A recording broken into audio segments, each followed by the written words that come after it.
Bonjour pasteur. Bonjour ma soeur. Alors c'est vrai que je reviens encore vers toi parce que j'ai beaucoup d'interrogations. Voilà, tu sais pasteur, j'ai bien compris le sujet de la tentation, mais parfois je suis tentée et je me demande est-ce que être tentée en fin de compte c'est déjà avoir péché. Voilà, c'est vraiment cette question. Voilà, je me sens quelque part accusée des fois parce que j'ai été tentée. D'accord. On va répondre avec la parole. Alors c'est clairement non. Clairement non. Simplement, on va prendre déjà 2 versets de base. Dans Philippiens 2,12, il dit « Car ayant été tenté lui-même dans ce qu'il a souffert, il peut secourir ceux qui sont tentés. » Et le deuxième verset qu'on va prendre, c'est Hébreux 4, verset 15. Il est écrit « Car nous n'avons pas un souverain sacrificateur qui ne puisse compatir à nos faiblesses. Au contraire, il a été tenté comme nous en toutes choses sans commettre de péché. » Et déjà là, on a la réponse. Il a dit qu'il a été tenté, on parle évidemment de Jésus. Il a été tenté en toutes choses, comme nous. Mais il dit sans avoir péché. Donc, si la tentation serait péché, ça veut dire que Jésus serait pécheur. Alors que la parole de Dieu, elle est claire. Jésus est l'agneau de Dieu, immolé avant la fondation du monde. C'est l'agneau qui est sans péché. Quand Jean-Baptiste parlera de lui, il dira « Voici l'agneau de Dieu qui ôte le péché du monde. » Évidemment, dans l'Ancien Testament, on le sait très bien, ils avaient besoin de faire des sacrifices d'animaux, et cela pas pour ôter, mais pour couvrir le péché. Et donc, dans la Nouvelle Alliance, Jésus est venu sur cette terre, s'est offert. Mais avant de monter à la croix, parce que l'œuvre de la croix, elle est merveilleuse, elle est parfaite, il a fait une préparation d'abord sur cette terre avant de monter. C'était plus sur la croix c'est pas sur la croix qu'il a été tenté, même s'il a dit tout est accompli, il a été tenté dans sa vie, comme chacun d'entre nous. Alors nous avons du mal. Évidemment, on se dit, oui, mais c'est Jésus, le Fils de Dieu, en quoi a-t-il pu être tenté? En toutes choses. En toutes choses, ça veut dire ce que ça veut dire. Toutes les tentations, il les a eues. Et s'il les a eues, évidemment, nous aussi, nous les avons.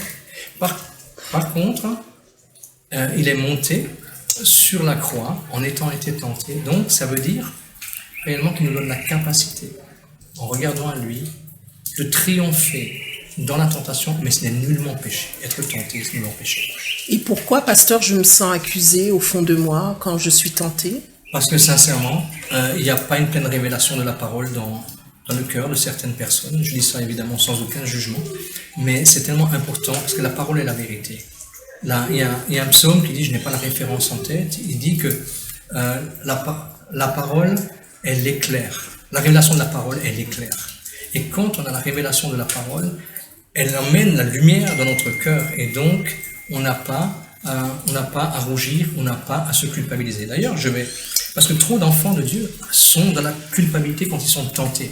Et donc, et le malin, il est vraiment le malin. Parce qu'une fois qu'il arrive à culpabiliser la personne à travers la tentation, et de toute façon, tu es mauvais, tu es méchant, tu as déjà péché. Alors que c'est complètement faux. C'est un raisonnement de mensonge. Un raisonnement complètement acerbe. Un raisonnement qui, malheureusement, va faire chuter des personnes en disant « De toute façon, j'ai péché, je ne suis pas bon, je ne suis pas meilleur qu'avant, et ainsi de suite. » On va le voir déjà, ce que Jésus a fait. Il faut comprendre une chose, c'est que Jésus était tenté, mais il était tenté pas parce qu'il y avait quelque chose de mauvais en lui. Il a été tenté simplement parce que l'Esprit de Dieu, le Saint-Esprit de Dieu, lui va permettre cette situation. Sachant une chose, c'est que tous les enfants, nous sommes enfants de Dieu. Nous sommes conduits par l'Esprit de Dieu en toutes choses. Et je voudrais lire avec vous simplement un texte. Alors je vais l'expliquer dans Luc 4, versets 1 à 13. Mais il faut réellement comprendre ce principe. Il est dit que Jésus, rempli du Saint-Esprit, revint du Jourdain et il fut conduit par l'Esprit dans le désert, où il fut tenté pendant 40 jours. Il est quand même dit là il est parlé de Jésus qui était rempli de l'Esprit. Le fait d'être rempli de l'Esprit n'empêchait nullement le fait qu'il soit tenté. Mais c'est le Saint-Esprit lui-même qui va conduire Jésus au désert pour être tenté par le diable. Donc si la tentation était péché, jamais de la vie, le Saint-Esprit ne va conduire quelqu'un dans le péché. Bien au contraire, il va parler au cœur, il va donner des convictions dans notre cœur pour éviter justement certaines choses. Et là, c'est le Saint-Esprit lui-même, l'Esprit de Dieu, l'Esprit de vérité, qui va conduire Jésus dans le désert. Il dit là qu'il ne mangea rien durant ces jours-là. Et après qu'il fut écoulé, il eut faim. Alors évidemment, au bout de 40 jours, je crois qu'il y a de quoi avoir faim. Et à ce moment-là, il faut savoir une chose, c'est que le diable essaye toujours de nous tenter dans les moments de faiblesse. Dans les moments qui sont opportuns pour lui, qui sont vraiment, il regarde, et c'est réellement des situations dans lesquelles nous sommes faibles.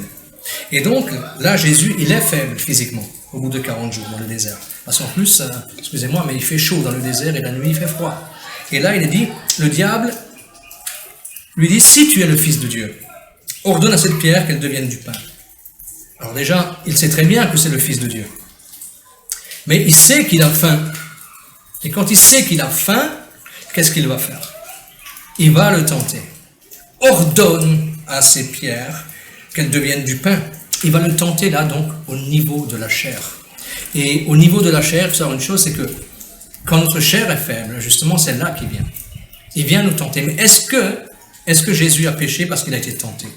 Il l'a tenté, ordonne, il lui montre, c'est-à-dire il lui demande de convoiter.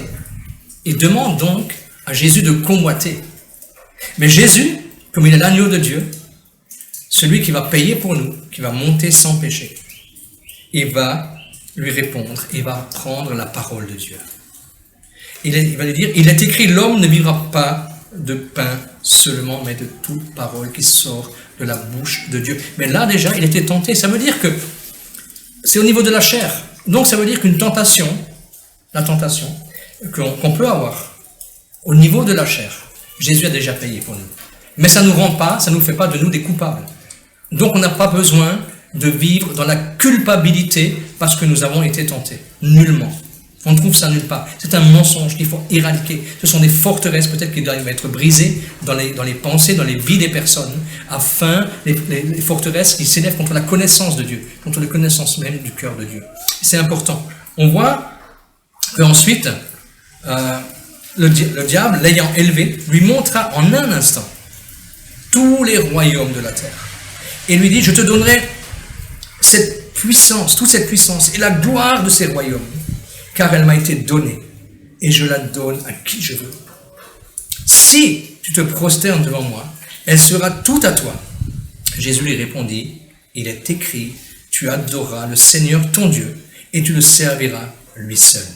Et là, il le tente au niveau de l'esprit. Il le tente au niveau de l'esprit, et il va lui montrer en un instant, c'est-à-dire il va faire quelque chose de prodigieux. Il va lui montrer tous les royaumes de la terre. Il va utiliser sa puissance pour manifester des choses, mais pour le tenter au niveau de l'esprit. Et là, Jésus va encore lui répondre avec la parole de Dieu, non pas en dehors du contexte, mais dans le contexte dans lequel il se trouve, et il va lui dire que il est écrit, tu adoreras le Seigneur ton Dieu, et tu le serviras lui seul. On voit déjà que là, Jésus a été tenté, poussé par l'Esprit de Dieu qui l'a emmené, tenté au niveau de la chair, premièrement, et au niveau de l'esprit. Mais l'homme, il est esprit, âme et corps.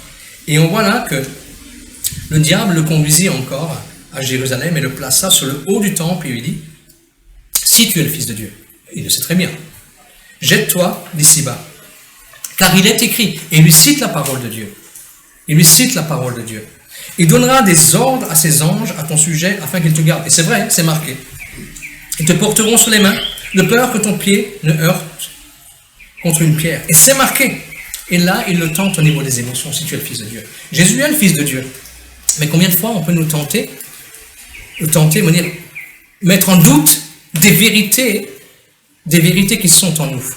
Des vérités dont on vous dit parfois, tu es une créature merveilleuse. On le sait, des gens le confessent.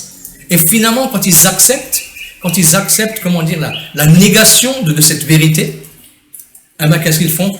Ils commencent à faiblir parce qu'ils écoutent, et à ce moment-là, la tentation est là, et malheureusement, souvent il y a la chute, parce qu'il n'y a plus la réalité de l'identité de la personne dans leur cœur, mais ils écoutent réellement, ils sont tentés et, comment dire, ils chutent. Mais là, on voit qu'il a été tenté, esprit, âme et corps. Alors, il y a des personnes qui se disent aussi, mais oui, mais tu ne peux pas comprendre, j'ai besoin de délivrance, j'ai besoin de ci, parce que je suis tellement tenté, ça vient si souvent. Et je vais donner une vérité qui, dans la suite de ce texte, il dit, après l'avoir tenté de toutes ses manières, le diable s'éloigna de lui jusqu'à un moment favorable. Ça veut dire que, donc, le diable va attendre un temps de faiblesse, un temps favorable pour essayer à nouveau de nous tenter. C'est quelque chose qui peut être constant, et c'est pas parce que vous êtes tenté, parce que je suis tenté, dans des moments peut-être de façon régulière, parce que des moments dans lesquels je passe peut-être sont des moments difficiles, c'est pas pour ça que je pêche pour autant. Et c'est pas parce que lui, il a résisté, mais il a dit là, il n'avait pas fini avec lui, il a dit, il s'est éloigné jusqu'au moment favorable. Et donc, évidemment que non, la tentation n'est pas péché, puisque le Fils de Dieu a réellement, comment dire, il a vaincu et il a été tenté. Ok, pasteur, eh bien, vraiment, je te remercie pour cette révélation. Ça me fait vraiment beaucoup de bien. Et puis, je vais pas te mentir, je vais revenir vers toi pour une autre question. J'en ai tellement. Merci, pasteur. Au revoir. Au revoir.